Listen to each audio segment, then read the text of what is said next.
Bonjour, ici Claudine Chauveau-Tardif, bienvenue aux Nouvelles locales. On commence les manchettes à Lac-Beauport où le prestigieux prix Distinction, remis à une personne qui a su, par son implication extraordinaire et par différents projets, faire rayonner la municipalité de Lac-Beauport, a été décerné à Mme Catherine Gagnon de l'Association du Lac-Bleu. Au cours de la dernière année, Mme Gagnon a animé plusieurs ateliers pour la santé de l'écosystème du Lac-Bleu, qui est un joyau à préserver. Elle est impliquée en tant que bénévole au Lac-Bleu depuis 2020. Le titre de bénévole de l'année pour le volet culture et vie communautaire a été attribué à M. Jean-Louis Langevin. M. Langevin a joint le conseil d'administration des habitations Saint-Dunstan en 2019 à titre de secrétaire pour ensuite devenir président-directeur général en 2021. Il est également directeur général du potager Carottes et Parlotte. Obtenez plus de détails sur les prix de distinction au lac-beauport.québec. Le service des loisirs de la Ville, en collaboration avec l'Association sportive de Sainte-Brigitte de Laval, informe les résidents lavallois que l'accès au terrain de baseball est actuellement interdit à tous les citoyens et leurs animaux de compagnie. Cette mesure est essentielle pour permettre l'enracinement du gazon qui a été posé tardivement en novembre 2023. Dans le but de préserver la qualité du terrain et d'assurer sa durabilité, il est impératif de respecter cette interdiction jusqu'à l'ouverture officielle prévue pour le 14 juin prochain. Il compte sur la compréhension et la collaboration de chacun pour respecter ces directives qui sont essentielles à la préservation de cette installation sportive estivale. Obtenez plus de détails au sbdl.net. Après un long travail de négociation constructive entamé en avril 2022, une entente de principe a été conclue fin décembre 2023 entre la municipalité et le syndicat des travailleuses et travailleurs municipaux des Cantons unis de Stoneham et Tewksbury, CSN, pour le renouvellement de leur convention collective. C'est donc avec enthousiasme que la nouvelle convention collective a été ratifiée et signée au complexe municipal en présence du maire de la municipalité, M. Sébastien Couture, de Pascal Brulotte, directeur général et greffier trésorier, et de M. Patrick Cassista, président du syndicat des employés municipaux de Stoneham et Tewksbury. L'entente entre les parties sera valide jusqu'en 2027. Visitez le www.villestoneham.com pour en apprendre davantage à ce sujet.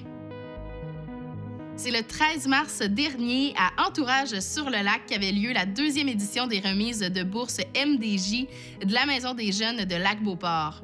La Maison des jeunes a tenu à célébrer les efforts quotidiens des jeunes de Lac-Beauport.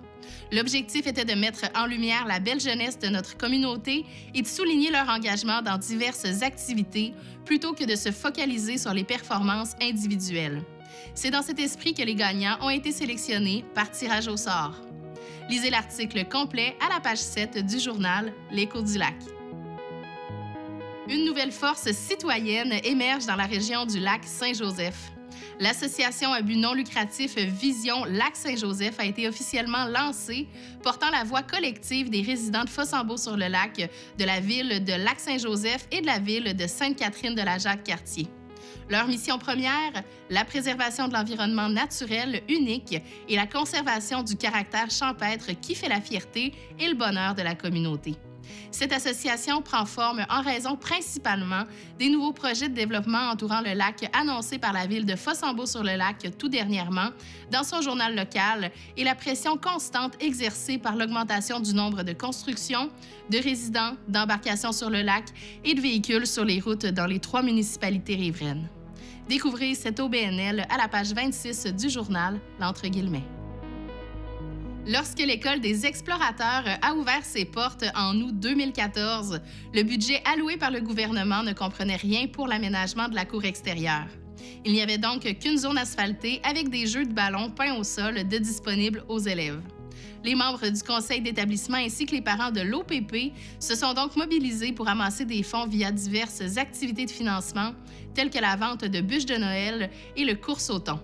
Heureusement, ils ont également pu compter sur la participation de plusieurs partenaires financiers, dont la Caisse populaire Desjardins Saint-Raymond-Sainte-Catherine, Ciment Québec, ainsi qu'une contribution de M. Éric Kerr, député de la Pelletrie. De plus, le programme du ministère de l'Éducation embellissement des cours d'école a permis de combler le 1/3 du montant manquant lorsqu'ils ont pu démontrer, via des montages financiers qu'ils avaient amassé, les 2/3 du budget nécessaire aux phases à réaliser. L'école a réussi à bénéficier 2 fois de cette mesure ministérielle depuis l'ouverture de l'école. Lisez l'article complet à la page 23 du journal Le Catrinois.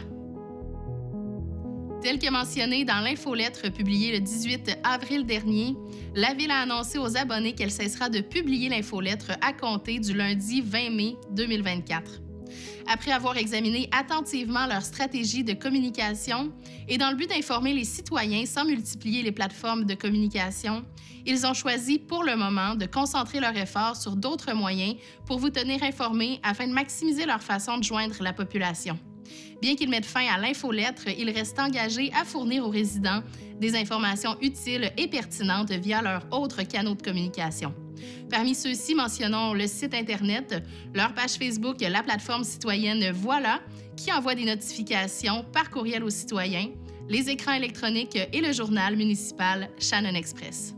Ils invitent les citoyens à s'inscrire au portail citoyen Voilà. Plus de détails sur le site web shannon.ca.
La semaine s'annonce chargée au rendez-vous de la Jacques-Cartier.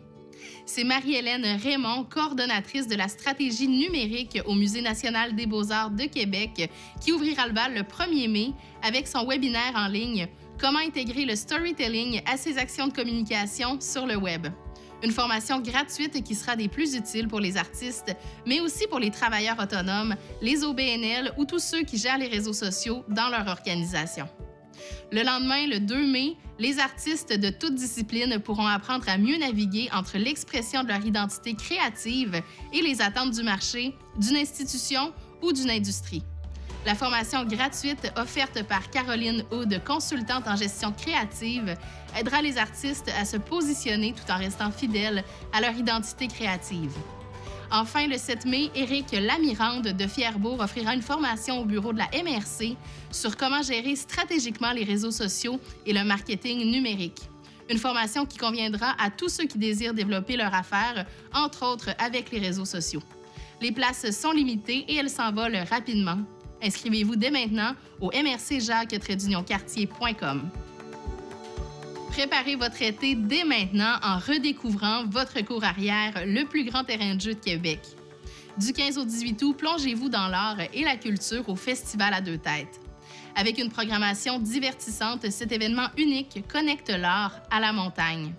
Profitez des spectacles de Marc Derry, Millimétrique ou Galaxy, pour n'en nommer que quelques-uns, de l'exposition de l'artiste Mathieu Gauthier ou encore du parcours mettant en vedette les arts du cirque. L'édition se conclura avec la présentation d'un match du Punch Club, notamment avec Pierre-Luc Funk et Pierre-Yves Roy-Desmarais. Achetez votre passe dès aujourd'hui au lepointdevente.com. Notre région regorge de chalets splendides qui permettent de s'évader à quelques kilomètres de la maison. Parmi ceux-ci, mentionnons le Yak de la montagne Maelstrom, les mini-boras de Bora Boréal ou encore les chalets Oxygène de la station touristique du Chêné. Les mini-chalets du Nordic Spa offrent un repos complet, alors que les visiteurs peuvent profiter du même coup des installations du Nordic Spa Stoneham. Le domaine Et les Passions à Shannon, les chalets du Parc national de la Jacques-Cartier ou encore l'un des chalets alpins sont aussi d'excellentes options pour s'évader et se ressourcer. Consultez le top 10 et planifiez votre été dès maintenant et inspirez-vous au www.jacques-cartier.com.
Cette semaine, nous avons sélectionné 3 annonces du babillard de ccap.tv qui ont retenu particulièrement notre attention. D'abord, la Ville de Shannon vous invite à participer en tant qu'exposant à la 13e édition du Salon des artisans. C'est l'occasion idéale pour partager votre passion, dévoiler votre savoir-faire et éblouir les visiteurs. Les inscriptions sont possibles jusqu'au 14 mai au www.shannon.ca. Diffusion culturelle SBDL présente le spectacle gratuit Mon oncle Serge et les Crossmonautes à l'espace festif le 5 juillet à 20h. C'est une expérience autant aérospatiale que musicale que vous vivrez lors de ce spectacle. Le trio vous éblouira avec sa musique de l'avenir, ses costumes dignes de la NASA, son décor futuriste et leurs blagues avant-gardistes. Plus d'informations sur le Facebook de Diffusion culturelle SBDL. Et en terminant, Pascal Picard est de retour sur scène le 24 août à 20h à la Chapelle du Lac avec une formule duo qui saura plaire tant aux fans déjà conquis qu'aux nouveaux adeptes. En plus de présenter ses plus grands succès, Pascal interprétera ses reprises comme seul sait le faire. L'autrice, compositrice, interprète et désormais animatrice radio proposera un spectacle intime et marquant. Les billets sont disponibles au www.lepointdevente.com. C'est ce qui conclut les nouvelles locales du 29 avril. À la semaine prochaine.